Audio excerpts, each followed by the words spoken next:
Nara Native is part of the Zoysia family. It has the fine to medium leaf, dark green colour, easy maintenance, hard wearing, Australian born and bred. In fact, it's the only native grass commercially available. Like all Zoysias, it is easy to maintain and stunning to look at and outperforms other popular grasses. Nara Native is naturally salt tolerant, making it perfect for beach and waterfront properties, and is more resistant to pests and diseases that affect other Australian lawns.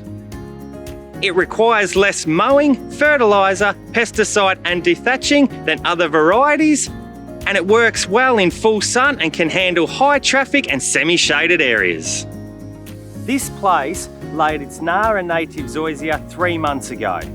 Oh, a huge win, Adam. Yes, wasn't long ago we put down some Sir Walter buffalo in our backyard. And our youngest boy, Austin, who has some allergies, came out in hives every time he went near it. Now that we've put down the Zoysia, not only is he mowing it, he's rolling in it. How good's that? Yeah, it's a great relief. And in drought studies, like all Zoysias, Nara Native was found to be more tolerant than buffalo or cooch. It requires minimal edging in comparison to other lawns, making Nara Native less invasive for the garden. And because of its rugged and native versatility, Nara Native Zoysia grows well just about anywhere.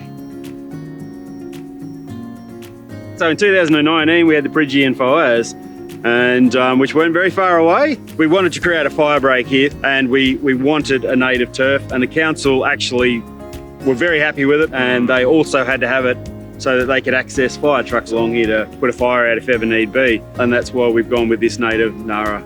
So the laying process? Yeah, so it was amazing really. The boys came in, 3 hours it took them to lay this 2,000 metres of Nara Native, and it is laid directly straight on the sand. It took really quickly, really easily, yeah. We watered it fairly consistently in the first couple of weeks, and within 2 weeks it had rooted down and was ready to go. It is amazing, yeah. We've been really happy with it. Nara Native is well suited to be grown in Queensland, New South Wales, ACT, Victoria, South Australia, Western Australia and the Northern Territory. In southern climates such as Victoria, we suggest laying between September and April in full sun areas and avoid laying in winter. Expect to pay between $11 and $16 per square metre. To find out more, follow the links or check in with your My Home Turf specialist. And remember, your My Home Turf specialist is a local farmer or supplier who knows what variety is best suited to your area and your needs. So don't be shy, get in contact.